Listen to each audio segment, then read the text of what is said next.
Baik teman-teman, jadi yang pertama yang akan saya bahas adalah pengertian sosiologi olahraga. Jadi pengertian dari sosiologi olahraga merupakan ilmu terapan yaitu kajian sosiologis pada masalah keolahragaan. Jadi proses sosial dalam olahraga menghasilkan karakteristik perilaku dalam bersaing dan kerjasama membangun suatu permainan yang dinaungi oleh nilai, norma, dan pranata yang sudah melembaga. Kelompok sosial dalam olahraga mempelajari adanya tipe-tipe perilaku anggotanya dalam mencapai tujuan bersama. Kelompok sosial biasanya terwadai dalam lembaga sosial, yaitu organisasi sosial dan pranata. Beragam pranata yang ada ternyata terkait dengan fenomena olahraga. Kemudian kita lanjut ke pembahasan berikut, yaitu bidang kajian sosiologi olahraga. Jadi bidang kajian sosiologi olahraga sangat luas. Mengingat hal itu, para ahli berupaya mencari batasan bidang kajian yang relevan. Misalnya yang pertama, dari seorang ahli bernama Heiseman yang menyatakan bagian dari teori sosiologi yang dimasukkan dalam ilmu olahraga. Kemudian yang kedua, ada teori dari Plessner dalam studi sosiologi olahraga menekankan pentingnya perhatian yang harus diarahkan pada pengembangan olahraga dan kehidupan dalam industri modern dengan mengkaji teori kompensasi. Kemudian yang ketiga, ada ahli bernama G. Magnem menguraikan tentang kedudukan olahraga dalam kehidupan sehari-hari, masalah olahraga rekreasi, masalah juara, dan hubungan antara olahraga dengan kebudayaan. Selanjutnya yang keempat, John C. Phillips mengkaji tema yang berhubungan dengan olahraga dan kebudayaan, pertumbuhan, dan rasional dalam olahraga. Kemudian yang terakhir yaitu Abdul Qadir Ateng yang menawarkan pokok kajian sosiologi olahraga yang meliputi pranata sosial seperti sekolah dan proses sosial seperti perkembangan status sosial atau prestasi dalam kelompok dan masyarakat.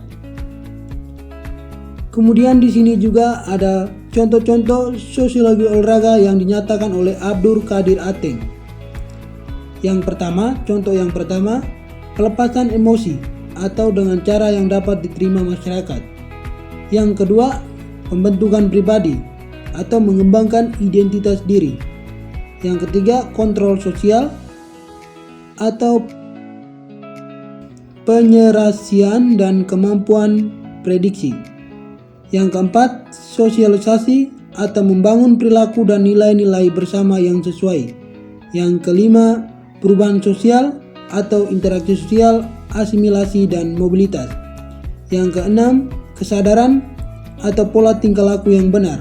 Kemudian yang ketujuh, keberhasilan atau cara pencapaian dengan turut aktif atau sebagai penikmat.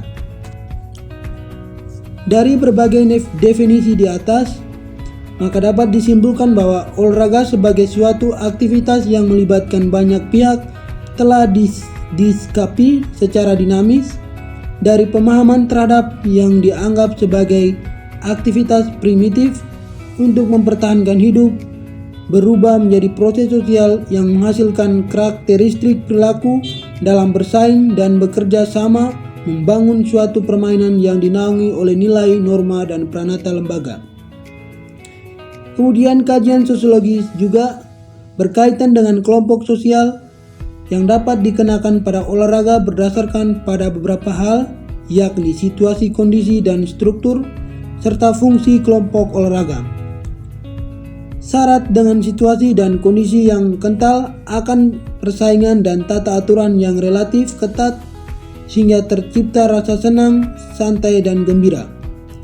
Berangkat dari paparan di atas, bentuk interaksi sosial dapat berupa kerjasama, persaingan, dan pertikaian sehingga membutuhkan penyesalan sementara waktu, menyadari keterkaitan dan keterikatannya dengan individu lain.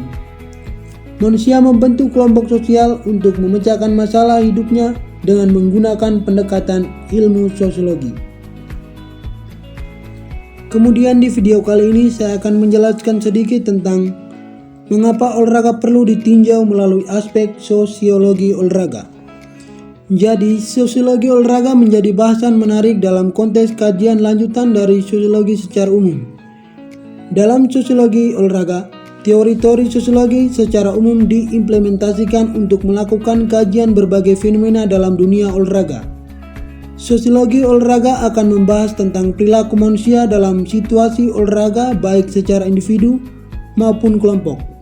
Olahraga sebagai ilmu tidak berhenti pada kajian keterampilan gerak seseorang untuk meraih prestasi maksimal, tetapi juga berkaitan erat dengan kondisi sosial masyarakat, ekonomi, politik, sosial budaya, industri, serta nilai-nilai yang ada di dalamnya. Selanjutnya, sosiologi olahraga juga lahir karena ilmu keolahragaan bukanlah monodisiplin tetapi multidisiplin. Kajian dalam sosiologi olahraga sangat penting karena olahraga dipandang sebagai miniatur masyarakat dan cermin dari kondisi sosial masyarakat secara global. Kajian sosiologi olahraga akan memberikan solusi atas permasalahan dalam bidang olahraga dan masyarakat secara luas yang terjadi secara dinamis.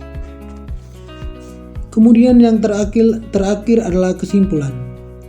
Dari materi yang sudah kita bahas, saya mengambil kesimpulan olahraga sebagai suatu aktivitas yang melibatkan banyak pihak telah disikapi secara dinamis dari pemahaman terhadap yang dianggap sebagai aktivitas primitif untuk mempertahankan hidup, berubah menjadi proses sosial yang menghasilkan karakteristik perilaku dalam bersaing dan bekerja sama, membangun suatu permainan yang dinaungi oleh nilai, norma, dan pranata lembaga.